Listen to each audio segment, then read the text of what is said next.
ಇಸ್ಲಾಮಿಕ್ನವ್ರು ಅವ್ರ ಧರ್ಮವನ್ನು ಬೆಳೆಸ್ತಾವ್ರೆ. ಧರ್ಮ ಅಲ್ಲ ಅದು ಮತ, ಬಟ್ ಅವ್ರ ಅಂತರ್ ಧರ್ಮ ಅಂತ. ಕ್ರಿಶ್ಚಿಯಾನಿಟಿಯವರು ಅವ್ರ ಧರ್ಮವನ್ನು ಬೆಳೆಸ್ತಾವ್ರೆ. ಸಿಕ್ಕವ್ರು ಅವ್ರ ಧರ್ಮ ಬೆಳೆದು ಆ ಥರ 1,500 ಧರ್ಮಗಳಿದ್ದಾವೆ, ಮತಗಳಿದ್ದಾವೆ.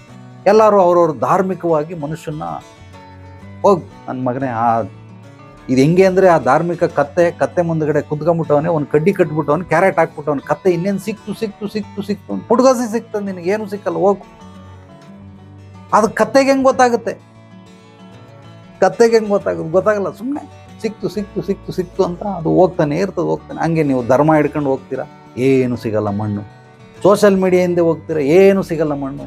ಸ್ಪೋರ್ಟ್ಸ್ ಹಿಂದೆ ಹೋಗ್ತೀರಾ, ಏನು ಸಿಗಲ್ಲ ಮಣ್ಣು. ಈ ಮೂರಲ್ಲೇ ಇಡೀ ಜೀವನ ಎಲ್ಲ ಕಳೆದೋಗ್ಬಿಡ್ತದೆ. ಅವ್ರಿಗೂ ಅದೇ ಬೇಕಾಗಿರೋದು. ಇವರೆಲ್ಲ ಇದನ್ನು ನೋಡ್ತಾ ಇದ್ರೆ ನಮ್ಮ ಪಾಡಿಗೆ ನಾವು ಯಾರೋ ಆಪೋಸಿಟ್ ಮಾತಾಡೋಕ್ಕೆ ಬರಲ್ಲ. ಇವ್ರನ್ನ ಈ ರೀತಿ ಟೈಮ್ ಪಾಸ್ ಮಾಡಿದ್ರೆ ಅವ್ರ ವ್ಯಾಲ್ಯೂ ಎಲ್ಲ ನಾವು ತಿನ್ಬಿಡ್ಬೋದು. ಹಂಗಾಗಿ ಹಣಬಲ, ಅಧಿಕಾರ ಬಲ, ಜನಬಲ ಹೇಗೆ ಬರ್ತದೆ ಅಂದರೆ ಈ ಮೂರರಿಂದ ಬರ್ತದೆ.